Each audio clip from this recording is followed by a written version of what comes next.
Bonjour ou bonsoir. Je n'ose pas dire chers auditeurs, pas parce que vous n'êtes pas chers, mais parce que les auditeurs dans le manichéisme, c'était un groupe bien spécifique. Si vous lisez un peu Saint-Augustin, vous allez découvrir. Alors je préfère quand même de dire chers amis, pour vous inviter d'aller ensemble un peu à la recherche de l'art moderne, l'art contemporain et la façon dont Rudolf Steiner, déjà à la fin du XIXe siècle, s'est approché de l'art contemporain tel qu'on le connaît et en plus nous a offert les instruments, les clés, si on veut, pour pouvoir continuer cette recherche par nous-mêmes, si on veut. Petite question pratique. À Brice, tout se passe bien ici? Et est-ce que vous m'entendez jusqu'au bout de la salle? Oui, ça va, merci. Comme vous savez, Rudolf Steiner a beaucoup parlé sur l'art.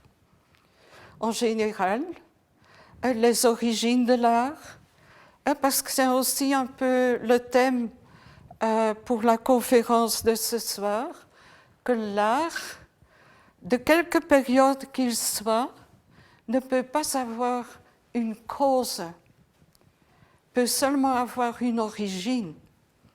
Et grâce à ce que Rudolf Steiner nous a donné comme clé, comme instrument de recherche, je voudrais un peu aussi rechercher ce que ça veut dire l'art comme origine et quelle serait cette origine de l'art. Mais cela pour un peu la démarche de ce soir. Tout d'abord, Rudolf Steiner a donné dans un de ses cycles de conférences, dont le titre en français, si je fais la traduction de façon exacte, après je dirai le numéro de la Gesamtausgabe à Goudoulin, s'appelle l'art à la lumière des mystères ou à la lumière de la sagesse des mystères. C'est le numéro 200 et vous dites toujours 75 et moi je dis toujours 75, 275 donc. Géa. C'est aux éditions romandes. Je savais bien. Oui, je savais bien que. Merci, Goudoulin. Et on voit un peu à partir, disons, du numéro de catalogue de Gesamtausgabe 270 ou 270. Il y a toute une série de conférences. Il y en a une vingtaine dans lesquelles Rudolf Steiner ne parle que de l'art. Et en dehors de cela, certainement encore bon nombre de conférences dans l'une ou l'autre cycle. Donc l'art, au milieu de son œuvre et de sa vie, on peut dire entre la conférence à Munich et le premier Goetheanum, a occupé une place centrale. Seulement, parmi ces tout premiers écrits, il parle déjà de l'art.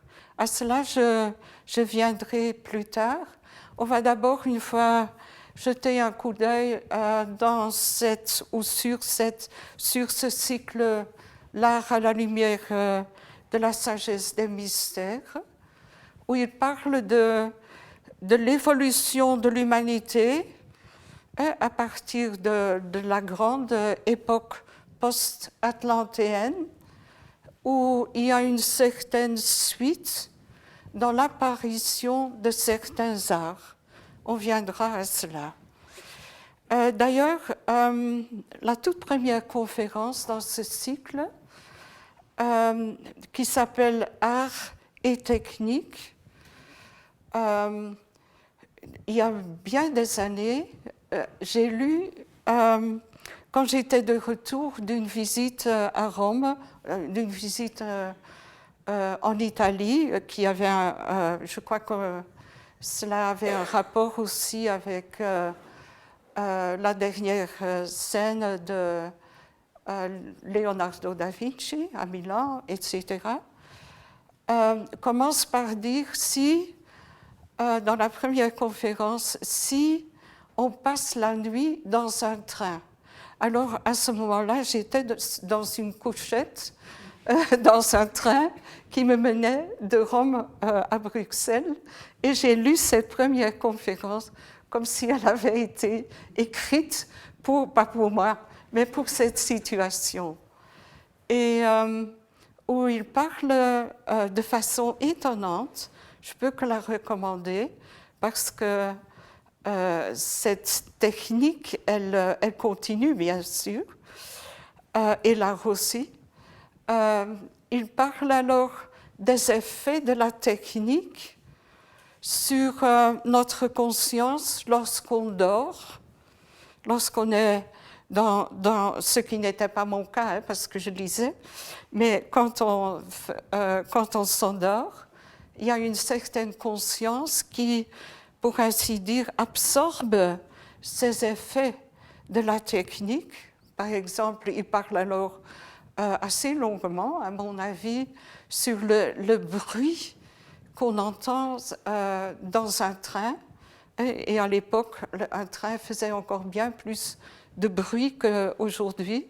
Et tout ce qui se passe là au niveau des bruits, alors se transforme dans le sommeil, dans ce qui pourrait devenir ce qu'il appelle alors, je ne veux pas dire déjà des formes artistiques, mais quand même qui nous invitent à nous lancer dans le cheminement de l'intuition et de l'inspiration.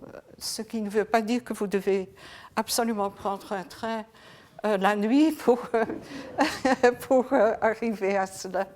Mais cela m'a toujours frappée. Et dans cette même conférence, il parlant du premier Goetheanum, dont nous tous, nous avons une image quand même, avec les deux coupoles, telles que le premier Goetheanum se présentait dans le paysage à Dornach, et qu'on voyait de toutes parts. On pouvait voir ces deux coupoles. Il parlait de cette œuvre de l'architecture moderne, si on veut, comme il disait, considérer cela comme une moule. Alors, avec moule, il voulait dire la moule dans laquelle on fait un gâteau. Parce qu'il dit, ce Goetheanum que vous voyez, ce bâtiment, cette architecture telle que vous la voyez, c'est comme une moule. Mais vous n'allez pas déguster la moule.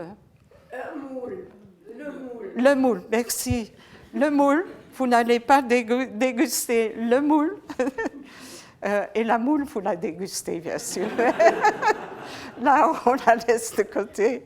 Mais le moule, ce n'est pas ça que vous allez déguster. C'est ce qui peut remplir, vous considérez cette forme comme vide et remplissez-la, ce vide, avec votre vécu, avec votre expérience. Parce que l'œuvre d'art n'est pas ce que vous voyez, mais c'est que l'œuvre d'art est aussi ce que vous y ajoutez par votre expérience en l'observant en la prenant en vue, en la voyant. Donc c'était la première conférence, mais je vais parler de la deuxième conférence. Ça, c'était plutôt introduction, où il donne un ordre chronologique, presque on pourrait dire, des arts, des différentes catégories des arts, tels qu'ils se sont présentés dans l'évolution, dans l'histoire de l'évolution humaine. Alors demandez-vous quel est l'art le plus ancien qui remonte, je vais le dire autrement, qui remonte le plus loin dans l'histoire de l'humanité et toujours de l'humanité post-atlantéenne. Hein? On ne parle pas de l'art préhistorique, ou peut-être c'est l'architecture. Ce qui ne veut pas dire qu'il n'y avait pas d'autres formes d'art, parce que je sais que tout de suite tout le monde se met à penser, mais oui, mais il y avait quand même aussi ceci et cela, c'est l'âme de conscience, mais c'est l'architecture et tout ce qui est là encore en tant qu'art a les mêmes qualités, des qualités qui appartiennent à l'architecture comme art. Qu'est-ce que fait l'architecture? C'est incroyable ce qu'elle fait. Et je ne parle pas seulement de la vue qu'on peut avoir, par exemple, d'une église gothique. Quelqu'un a parlé de Chartres cet après-midi, d'une cathédrale ou d'un autre bâtiment de l'extérieur. C'est que pour la toute première fois dans l'histoire de l'humanité, l'espace est divisé dans un espace extérieur et intérieur. Il y a une coupure dans l'espace qui est opérée par un bâtiment, même avec une maison, même avec un bâtiment officiel, n'importe quel bâtiment a ceci, comme nous sommes ici dedans. Il y a un espace intérieur dans lequel on peut se réunir et il y a aussi, en même temps, hein, un espace extérieur lequel on va retrouver une fois que la conférence est terminée. Vous voyez, c'est ça.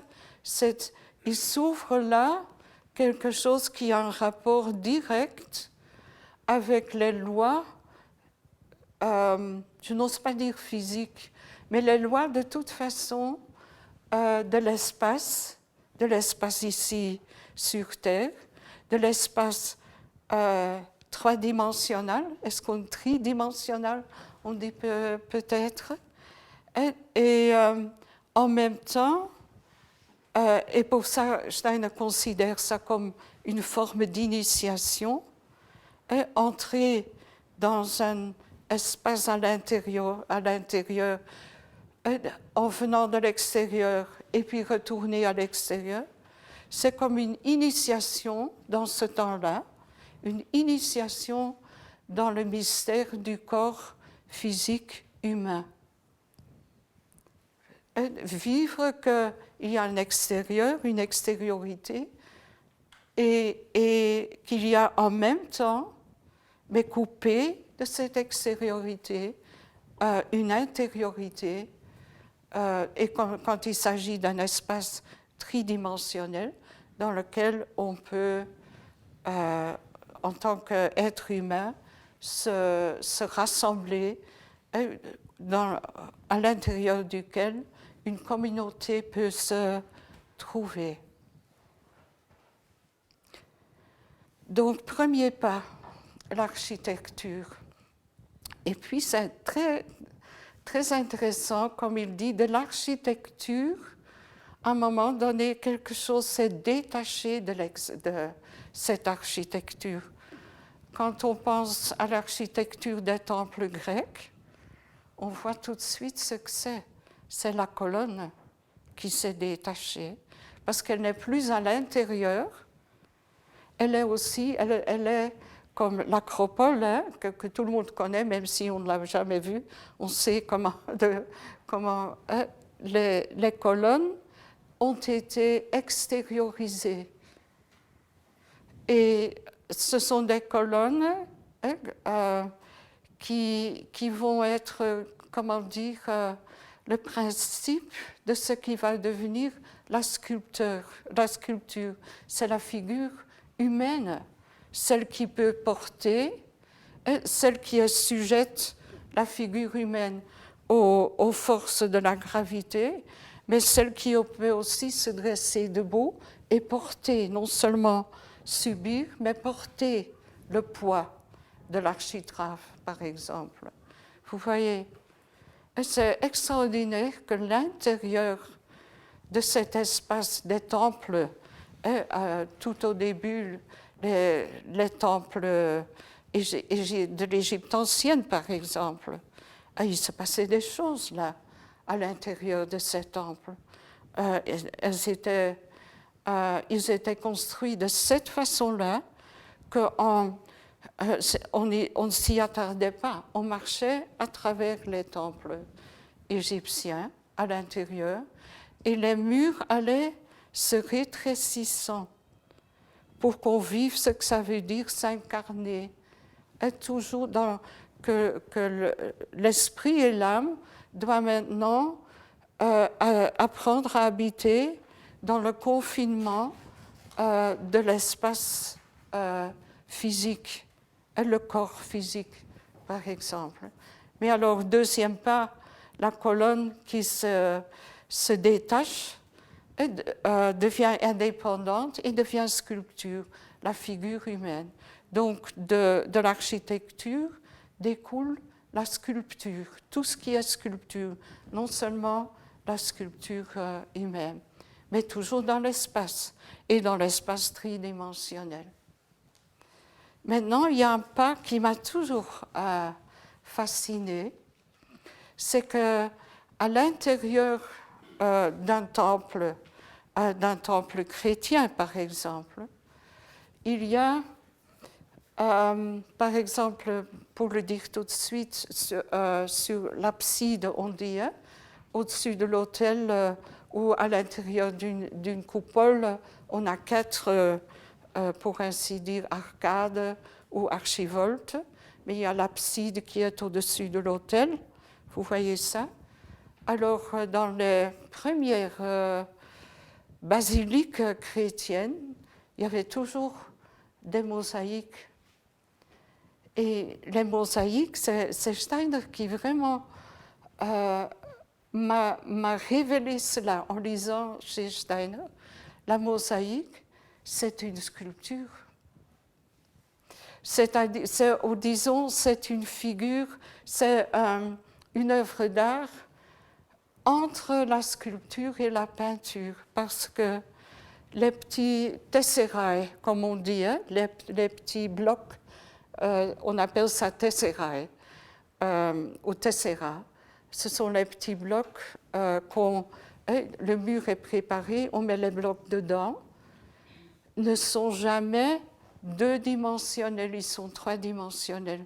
Et Steiner dit, la mosaïque se forme, elle apparaît devant le mur avec les blocs, les petits blocs, les petits tessera de mosaïque. C'est là qu'apparaît, par l'effet de la lumière, apparaît ce que la mosaïque représente, avec les couleurs et l'or et le temps qu'il faut parfois attendre quand il y a peu ou pas de lumière dans une basilique de ce temps-là, avant que le mosaïque, il est là, on le regarde, mais on ne voit pas encore ce qu'il y a. Il faut qu'il apparaisse, il faut qu'il se manifeste.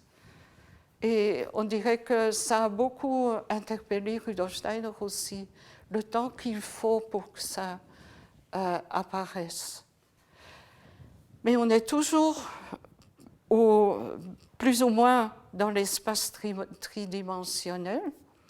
Mais de là, de la mosaïque, il y a le pas, et ça c'est clair, vers l'espace bidimensionnel. Est-ce qu'on dit ça comme ça? Bidimensionnel. Et c'est la peinture. Même s'il y a, personne n'est plus trompé par cela, même s'il y a la perspective, ce n'est pas devenu une peinture tridimensionnelle pour autant. Elle reste deux-dimensionnelle. Et on est parti là de cette tridimensionnalité vraiment, disons, éblouissante d'un temple, d'un bâtiment ou une bâtisse religieuse, et puis ça se rétrécit.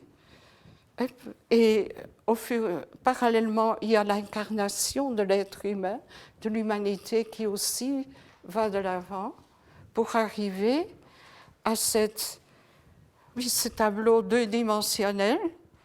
Et comme des enfants parfois veulent regarder ce qu'il y a derrière et cognent la tête contre le mur où le tableau est suspendu, et parce qu'il n'y a pas de derrière. Il y a, pour ainsi dire, il n'y a que cet espace sur lequel il y a des couleurs et des formes qui eux aussi vont faire apparaître un contenu, une représentation.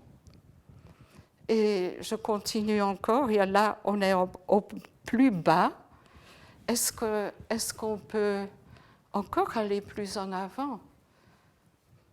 Oui, l'espace unidimensionnel, on dit. Qu'est-ce qu'on voit?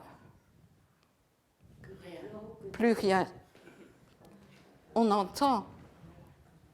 On est arrivé à la musique. C'est ça qui... Donc Steiner, c'est ça de l'espace au temps. Hein? Voilà, on commence avec le temps qu'il faut vraiment, au début de ces époques post-atlantiennes, il faut l'apprivoiser.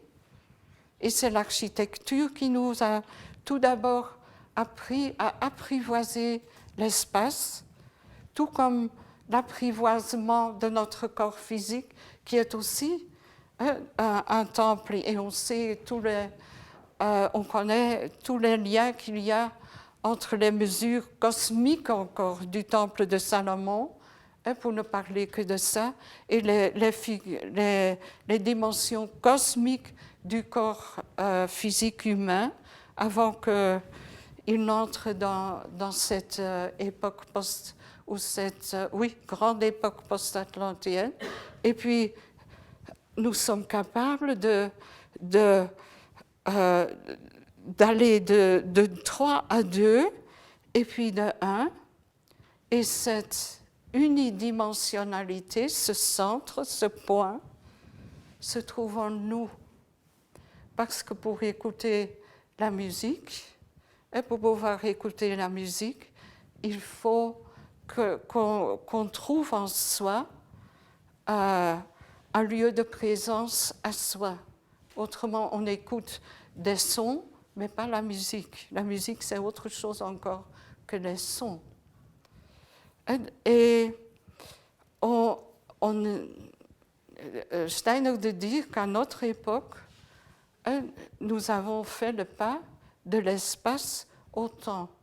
Bien sûr, vous allez dire tout de suite, mais il y a encore... Oui. Il y a encore...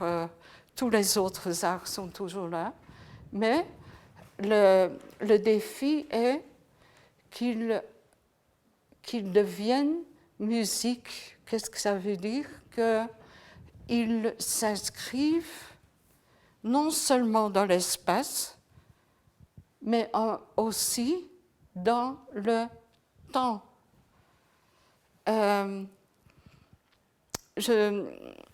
Et je vais continuer un peu le tableau que Rudolf Steiner dessine ou nous donne là. Après, je vais revenir sur ce que ça veut dire qu'ils doivent s'inscrire aussi dans le temps. dans quelque chose qui n'est pas fixe, pour ne dire que ça, qui évolue dans le temps, comme la musique. Elle évolue d'instant en instant, et si on n'a pas de point fixe en soi, on ne peut pas percevoir, on ne peut pas entendre la musique, on écoute un tas de choses. Et c'est dans la pédagogie, quand on enseigne cela, ce que j'ai fait, aux jeunes dans la 9e classe, cette classe, non, 9e ou 10e, ça dépend. Alors on leur apprend la différence. Quelquefois, moi je l'ai fait, on va voir les sculptures de Michel-Ange, par exemple, à Florence. Si on reste à l'écoute comme ça, on peut. Qu'est-ce qu'il faut faire pour trouver un lien à la sculpture? C'est bouger soi-même.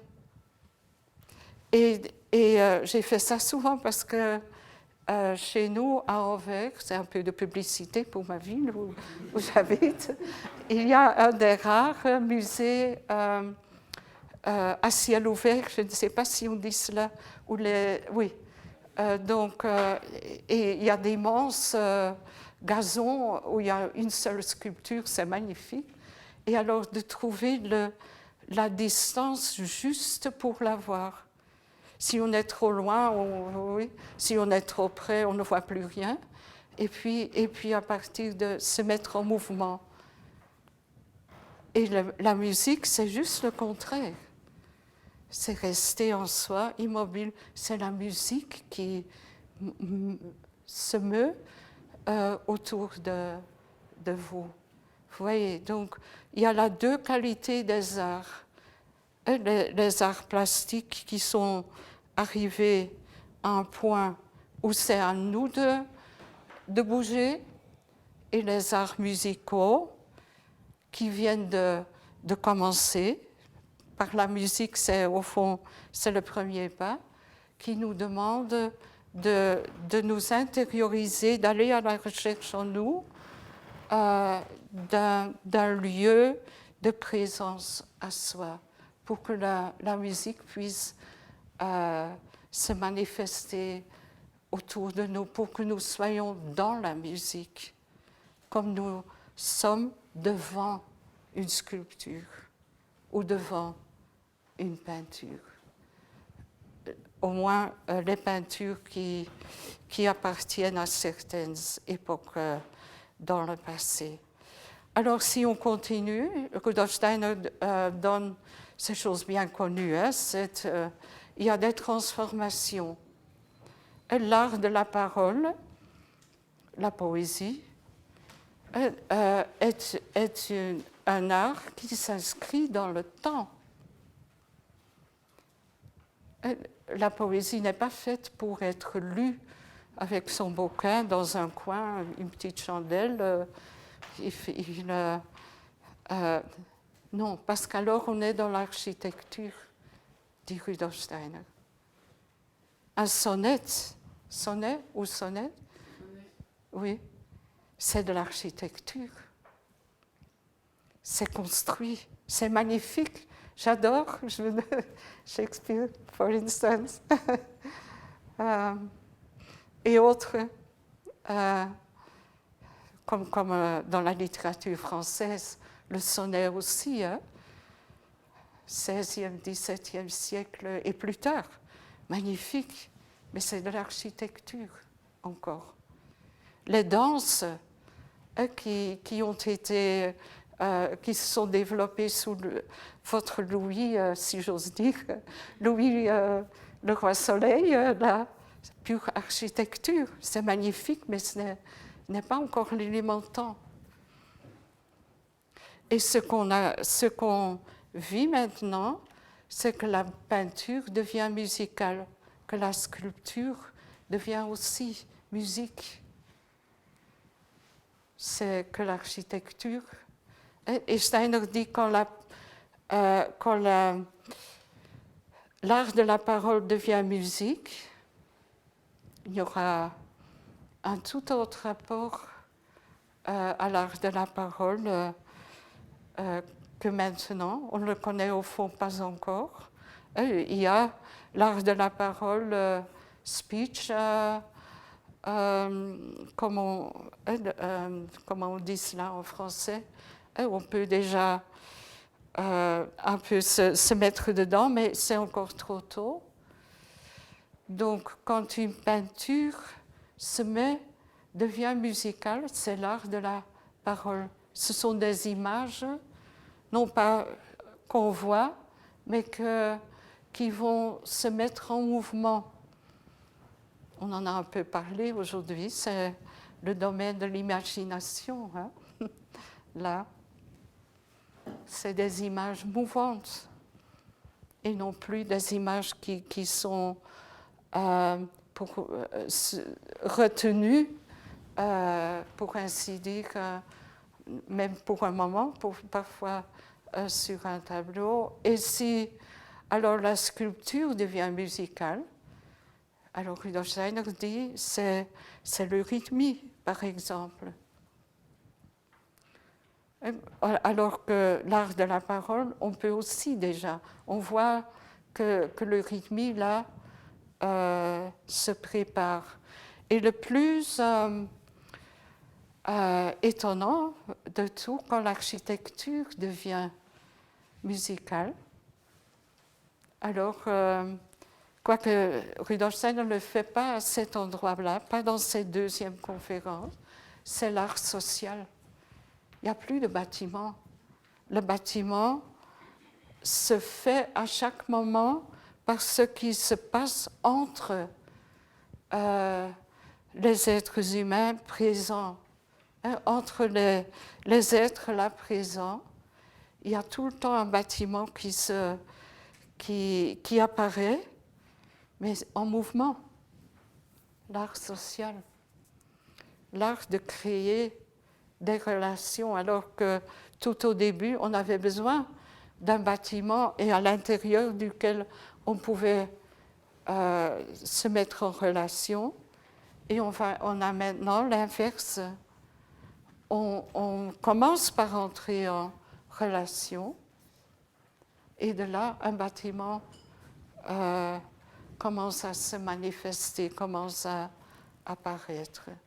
Donc ça, c'est un peu cet élément dans cette conférence. Hein. À d'autres endroits, il y a bien d'autres choses,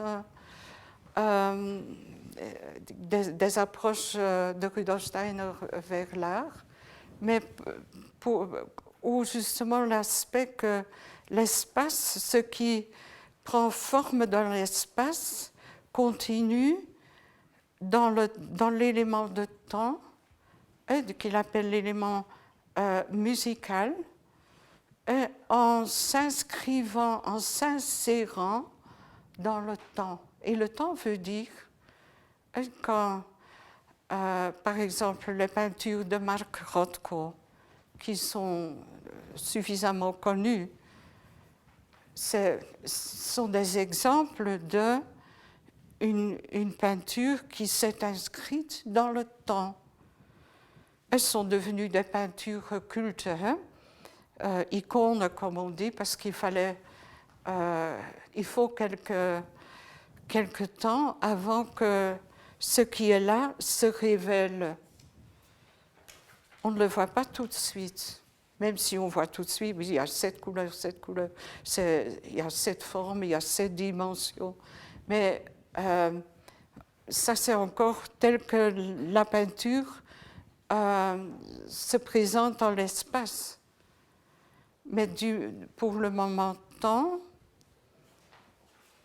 il faut réellement du temps pour que ce qui tout d'abord est là dans l'espace commence à se révéler dans un processus qui jamais n'est deux fois la même.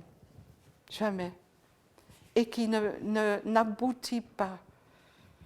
Parce que ça, justement, fait partie de la musique et de la musique actuelle, moderne. Elle n'aboutit pas, la musique actuelle. Quand vous écoutez, je ne sais pas, un de ces compositeurs du début du XXe siècle, pour ne nommer que ceux-là, ou quand vous écoutez, c'est peut-être plus connu, Arvo Pärt, ça n'aboutit pas.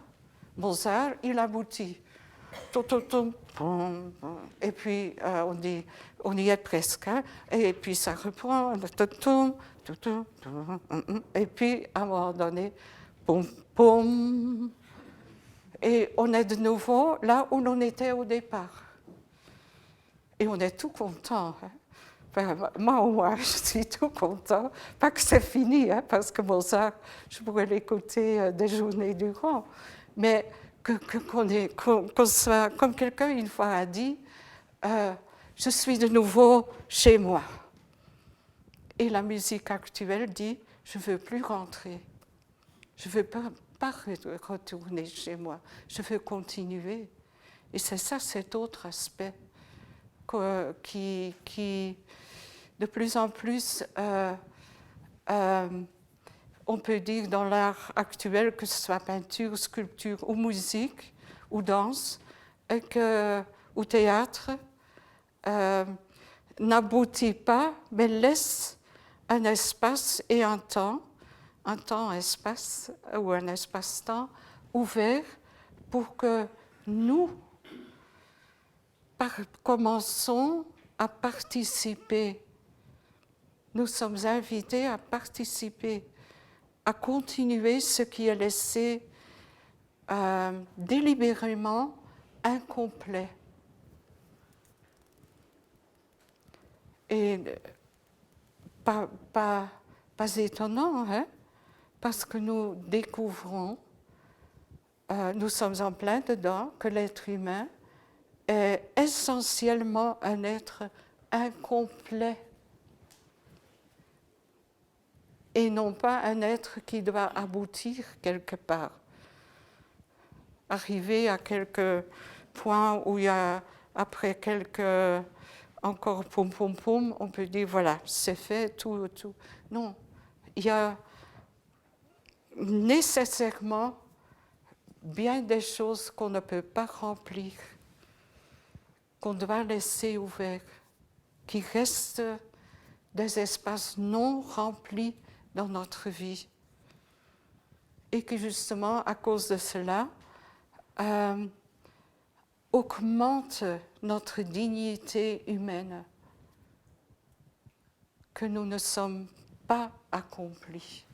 Et l'art ne veut pas être accompli. Donc, on voit là quelque chose qui se rapproche. Voilà, ça c'était une première introduction. Et maintenant, je voudrais un tout petit peu, et pour moi c'est une recherche, hein, je ne suis pas sûre que cela va aboutir. J'ai trouvé déjà un argument hein, pour que ça... non. Mais je suis vraiment, réellement pas sûre que ça va aboutir.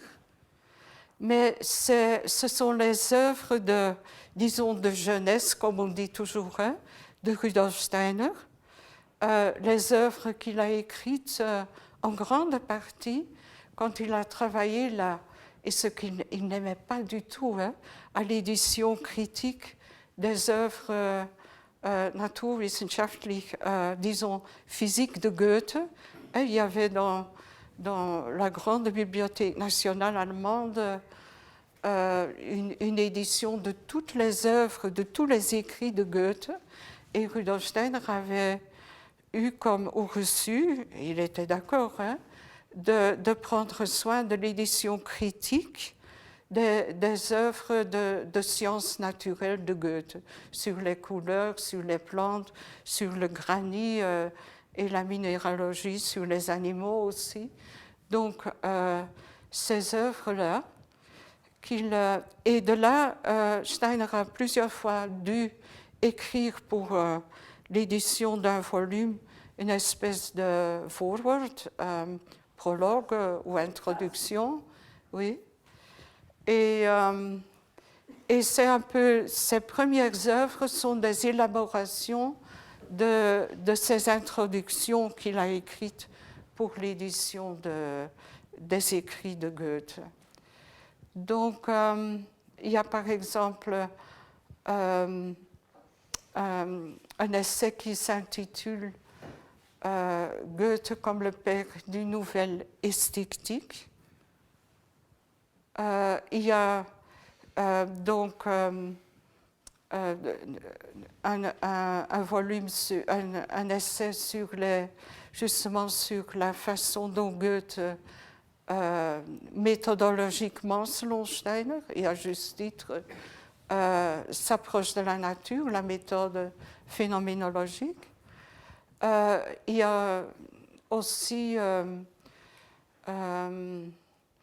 sur Goethe comme justement comme quelqu'un qui est un homme universel, etc.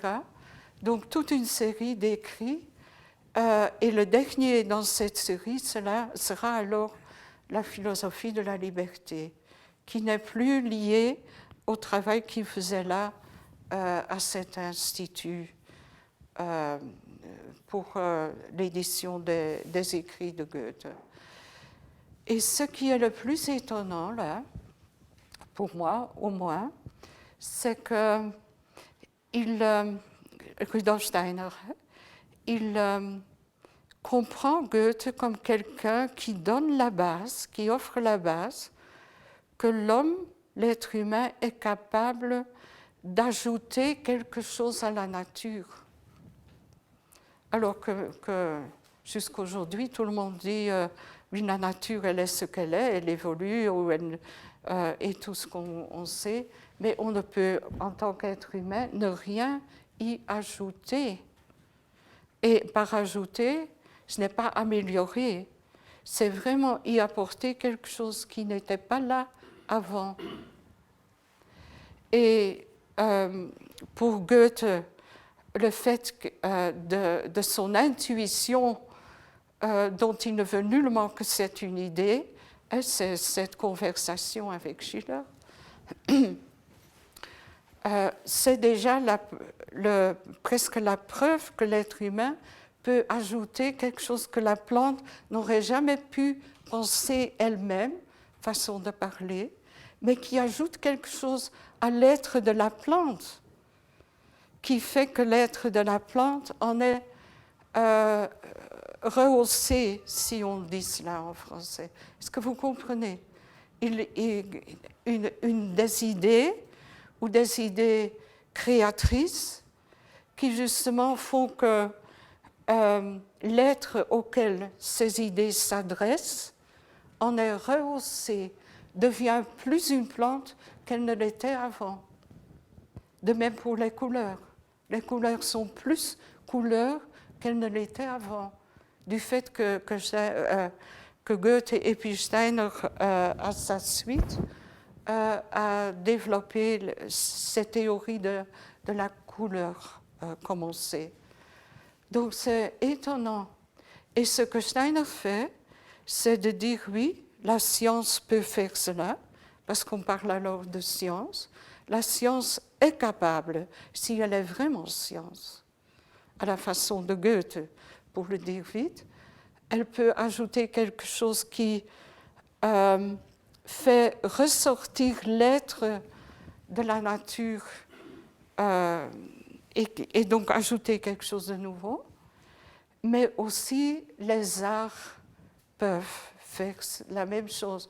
L'art, et Steiner a parlé de deux péchés originels, on peut dire, ou originaux, je ne sais pas trop bien comment le pluriel, originel, un seul péché originel suffit déjà, mais Goethe en parle de deux. Par rapport à l'art, il dit un péché originel, c'est que lorsqu'on reproduit l'art reproduit ce qu'il y a déjà. Et vous voyez pourquoi?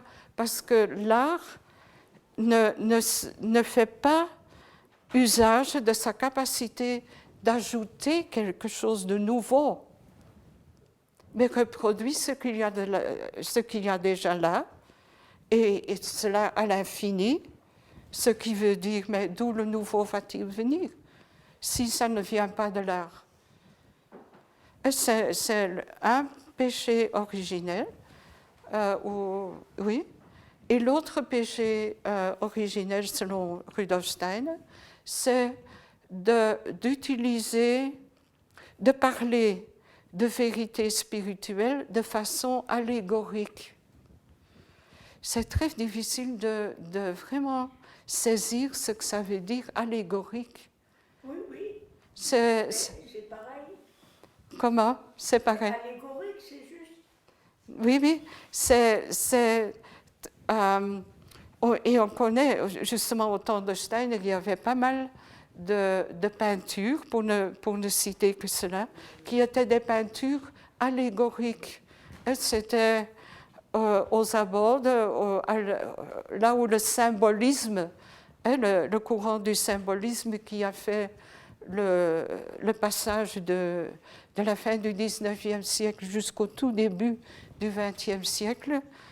On avait aussi des symbolistes en Belgique et qui représentent des vérités spirituelles, mais on voit des anges qui n'ont rien de spirituel, parce que c'est allégoriquement, il n'y a pas de vérité spirituelle là-dedans. Donc il condamne les deux, la reproduction de ce qui est déjà là, et donc pas une création qui participe, qui continue, qui ajoute quelque chose de nouveau, et puis l'allégorie qui vide la spiritualité de sa substance, par cette un peu mièvre, un peu sucré, hein, avec les belles coups et tout ça. Donc deux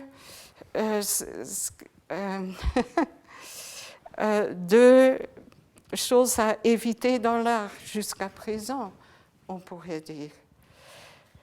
Et maintenant, comment Steiner explique, parce que pour lui c'est à cette époque, mais plus tard aussi, c'est infiniment important que, comme la science, si elle est la science de la vie, si elle est science du vivant et non pas science de ce qui est mort, comme la science actuelle, mais si elle est vraiment science du vivant, et l'art, s'il ajoute quelque chose à la création, il apporte quelque chose de neuf ou de nouveau, que ces deux, s'il y a deux,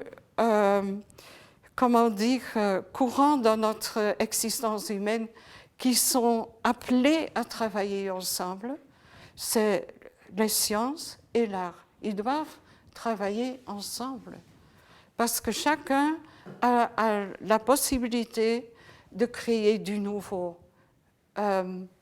Et cela, on peut un peu, c'est ce que un peu je vais essayer maintenant, si on y arrive. Ça va toujours là-bas, parce que je vais être un peu le dos tourné. C'est l'autre côté de la peinture maintenant qui va apparaître. Donc, vous connaissez le lien qu'il y avait entre... je ne veux pas parler comme ça de ce lien, mais aussi il y avait un lien entre Rudolf Steiner et Aristote. Et on voit d'une façon ou d'une autre que certainement au début de la vie d'écrivain, tout d'abord, de Rudolf Steiner, sa jeunesse, qu'il essayait de compléter un peu Aristote. Et un des domaines sur lesquels il va compléter Aristote. Plus tard, à la fin de sa vie, il va le faire d'une façon tout à fait différente, en parlant des Éphèses et l'incendie à Éphèse et les catégories d'Aristote. Mais c'est tout à fait différent. Mais quand il est tout jeune, enfin 20 ans, 22 ans, 23 ans, il essaye encore de compléter un peu certains points de vue d'Aristote. Et il y a disons, cette partie de la pensée d'Aristote qui s'appelle les 4 causes, causae au pluriel, est une cause. Et dont l'exemple qu'Aristote donne, c'est une œuvre d'art. Parce que déjà, dans la partie, il est très bref, hein, Aristote, parce que ce qu'on a trouvé de lui, ce sont ses notes. Ce ne sont pas des textes écrits. Mais déjà, on a pas mal, il y a pas mal là. Et il dit, une œuvre d'art, c'est un changement qui s'opère. C'est déjà intéressant. Il ne dit pas une œuvre d'art, c'est là pour la beauté et pour nous, non, pour nous consoler de la vie tellement, non. Il dit toute œuvre d'art apporte un changement. Et ce changement a 4 causes. 4. C'est difficile maintenant parce que les termes qu'il va utiliser, il faut toujours commencer par un point de référence, peuvent mener à malentendus. La première cause, il appelle la cause matérielle.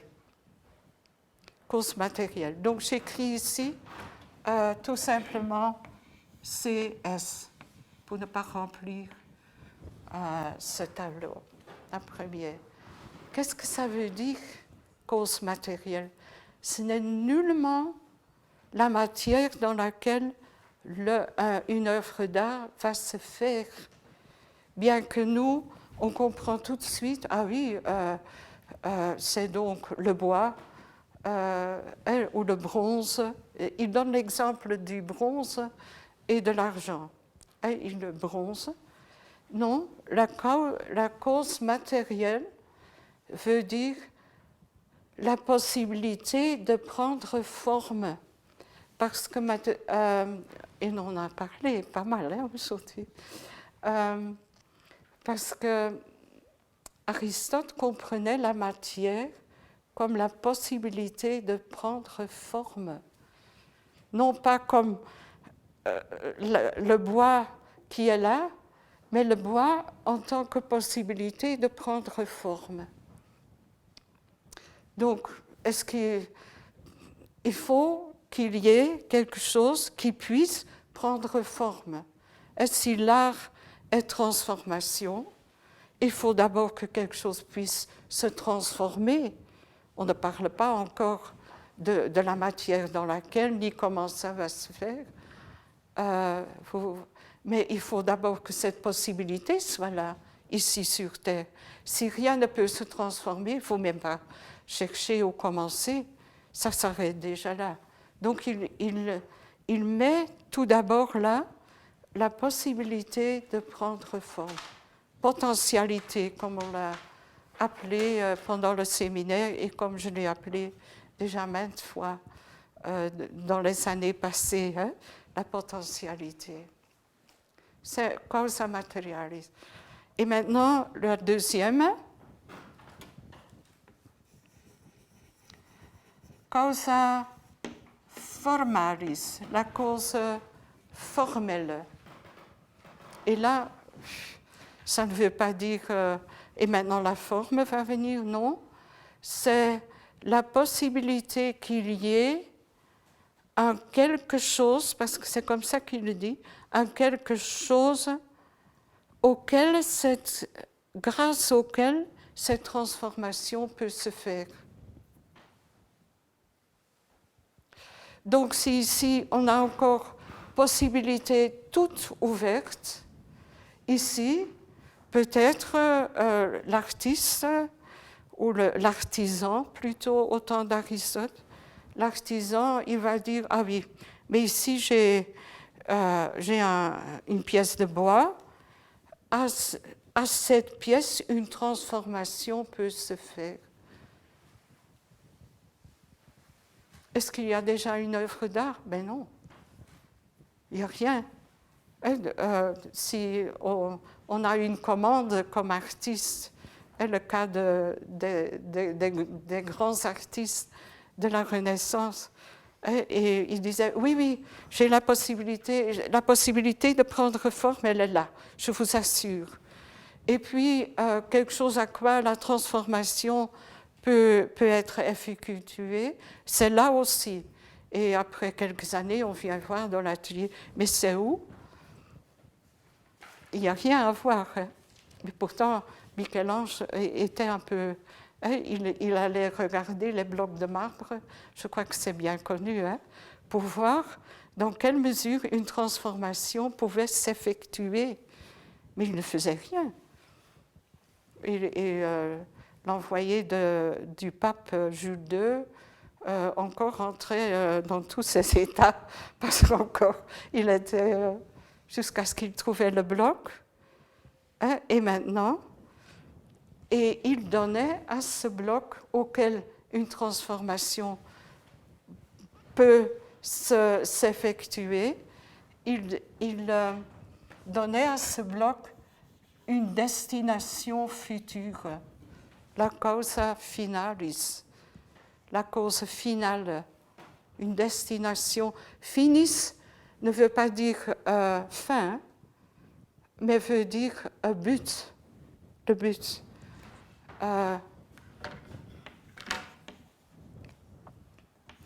Oui, j'écris comme ça parce que ça c'est finalis. Michel-Ange de dire oui, il y a la possibilité de prendre forme. Il y a même quelque chose auquel une transformation peut se faire. Et j'ai donné une destination finale. Mais montrez-moi, il n'y a encore rien. Hein?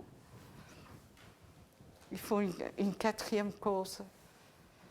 C'est la cause efficiente, c'est la cause agissante, efficiens, causa efficiens.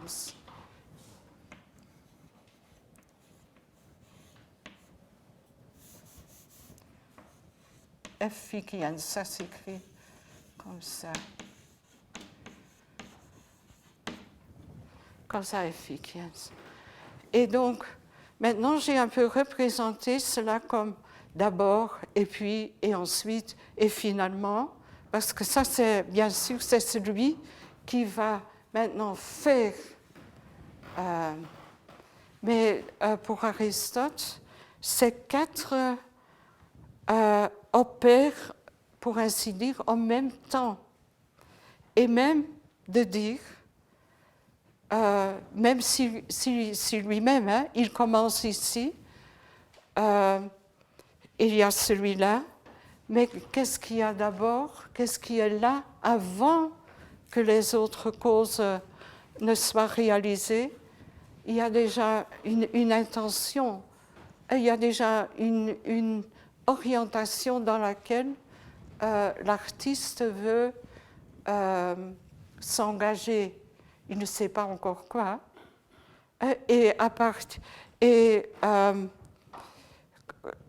Oui, je dois ajouter cela. But, en grec, veut dire télos. Télos. Télos. Je vais l'écrire. Je l'écris comme ça, télos. Et vous connaissez, vous l'apprenez maintenant, vous allez le retrouver.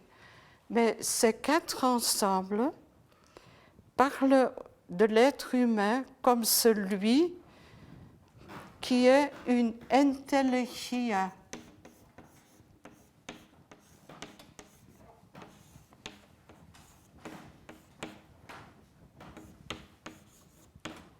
Entelegia, qu'est-ce que ça veut dire?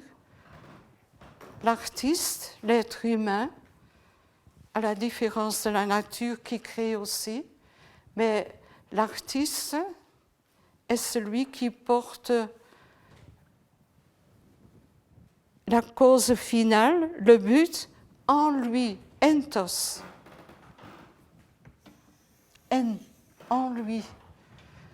Donc, qu'est-ce qui se passe? Il y a ici la possibilité toute ouverte de prendre forme. Il y a ici celui qui va l'effectuer, la forme, mais ça ne suffit, il n'y a pas encore d'œuvre d'art. Il faut alors qu'il y ait une substance qui permette d'opérer cette transformation, et cette transformation vers où elle va se diriger viendra à l'artiste de ce but qu'il porte en lui et qui n'est pas causé par quelque chose qui appartient au futur, mais qui est, pour ainsi dire, qui est appelé par ce qui vient non pas du passé, mais du futur.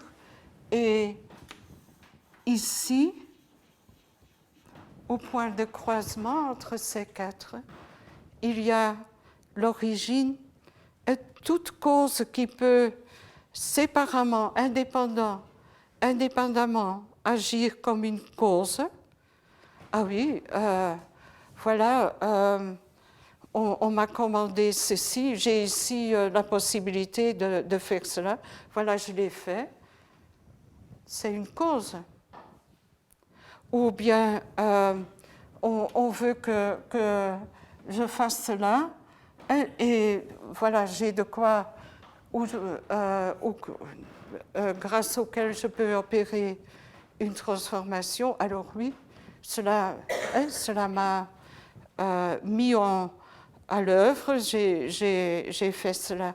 Il n'y a seulement que lorsque ces quatre travaillent ensemble qu'au milieu, au l'entrecroisement, il y a cet endroit qui appartient en même temps à l'artiste et à l'œuvre d'art, qu'on peut appeler le lieu d'origine, où vraiment ces quatre travaillent ensemble pour qu'une œuvre d'art s'incarne. Non pas ce que moi je veux, mais ce qui m'appelle du futur.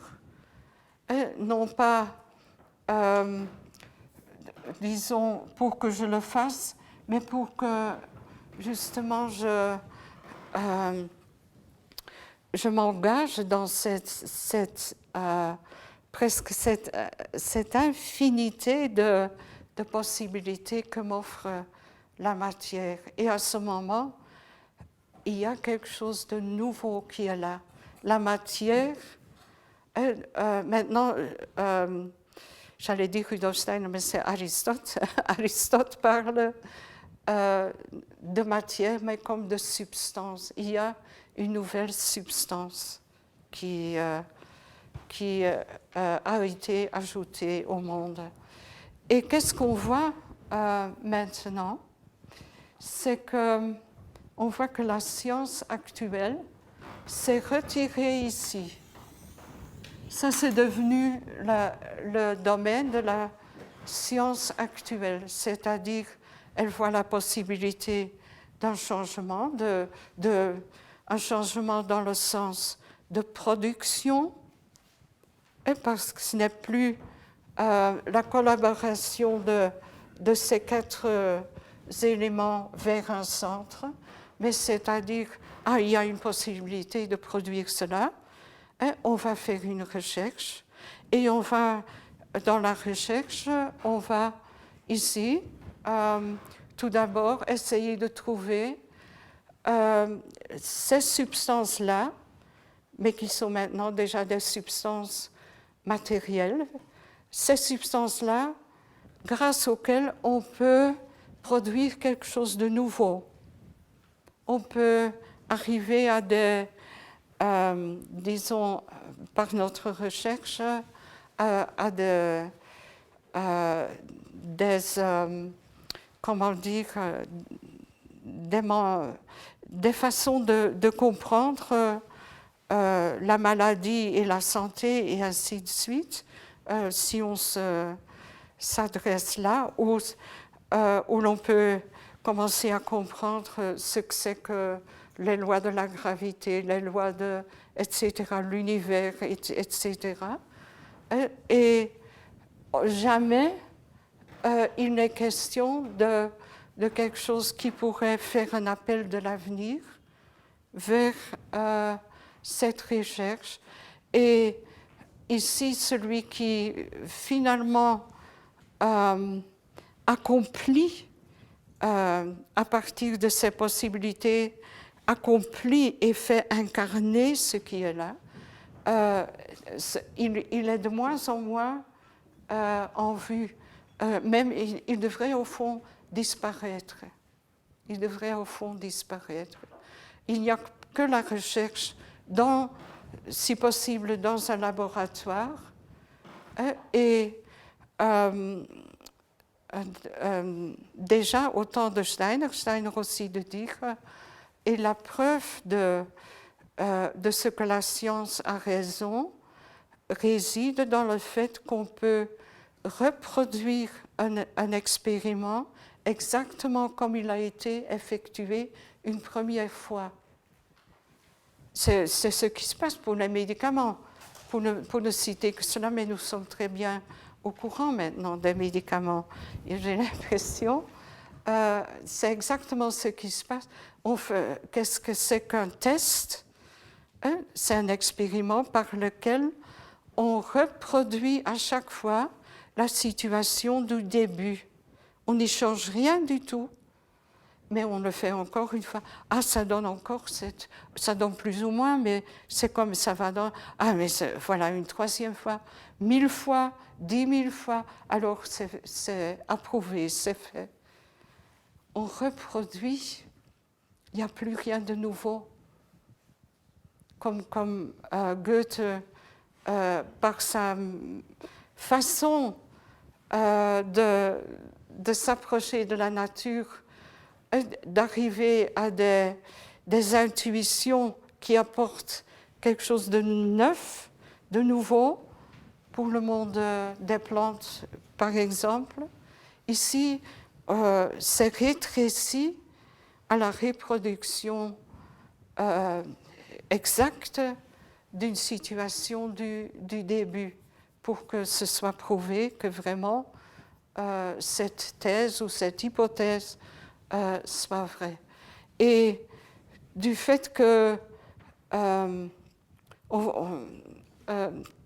la science actuelle s'est de plus en plus retirée des possibilités-là, on voit que l'art aussi,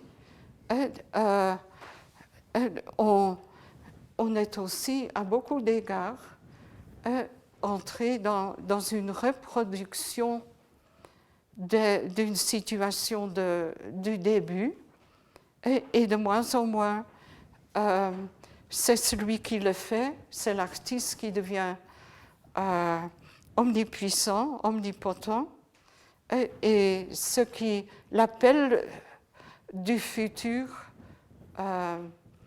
est de moins en moins entendu.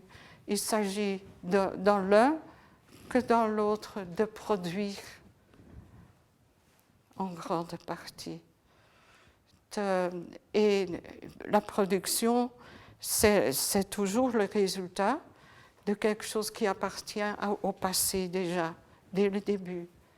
Il n'y a pas d'élément du futur, il n'y a pas d'élément de celui qui, alors, ces trois-là, il les vit comme passant à travers lui et il trouve le courage de les effectuer. Donc c'est un peu l'image pour nous aider à voir plus clair dans ce qui se passe dans le monde de l'art au niveau mondial, on doit presque dire, et de même au niveau des sciences. Alors que peut-être jamais il n'y a eu un tel besoin que science et art travaillent ensemble. Et si on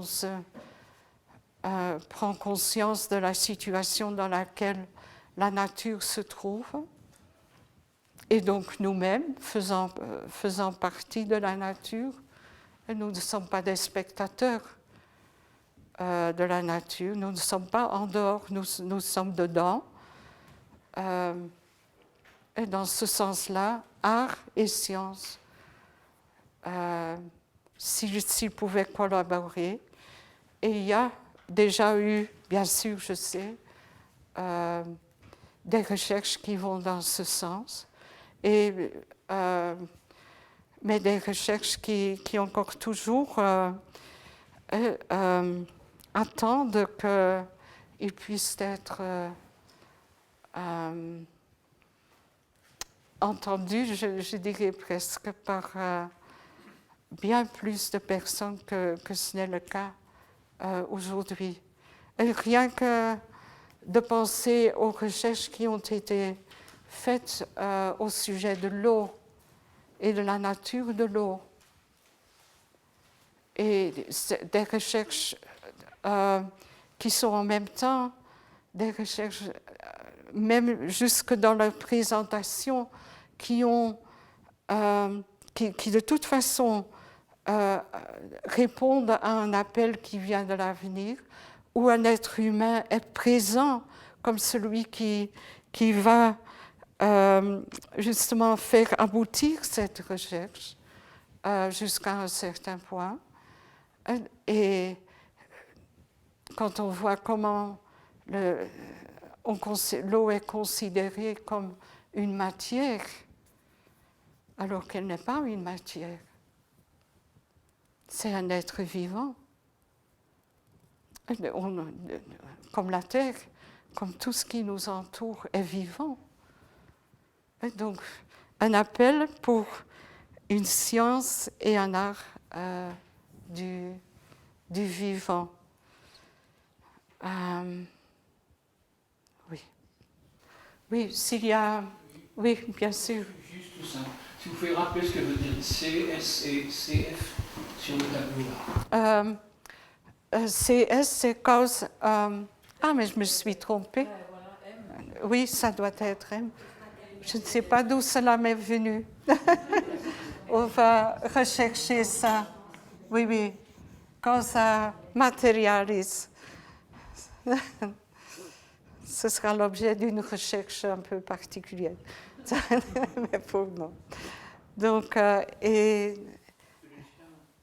le deuxième, causa formalis, cause formelle, cause finale et cause, je ne sais pas comment on dit, efficiente, mais ce n'est pas ça au fond. Efficiente? Oui. Oui. J'espère que ça... oui.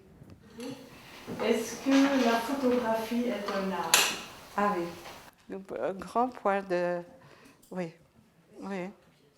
Dans le critère de Steiner, quand il parle de péché originel, c'est est-ce que la photographie reproduit ou est-ce qu'elle ajoute quelque chose de nouveau? Et on doit juger soi-même. On doit regarder les photos. Il y a des photos qui créent quelque chose de nouveau. C'est possible, parce que ça se fait avec la lumière, hein, la photographie. On laisse la lumière écrire.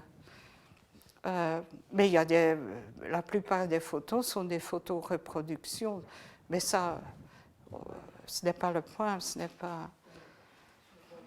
Oui, il faut juger soi-même. Oui. Bien. Merci beaucoup pour ce thème quand même à continuer, hein, j'allais dire, parce que l'art, c'est inépuisable. Mais j'espère que ça a pu donner quelques éclaircissements par rapport à la vision de Rudolf Steiner. Et je ne peux que recommander une fois de lire ses tout premiers écrits. Ils sont si vivants, j'allais presque dire. Ils sont si... ils touchent juste. Oui, il y a une toute autre Steiner encore, un tout autre Steiner encore à découvrir là. Et bonne soirée. Oui. Oui. Merci.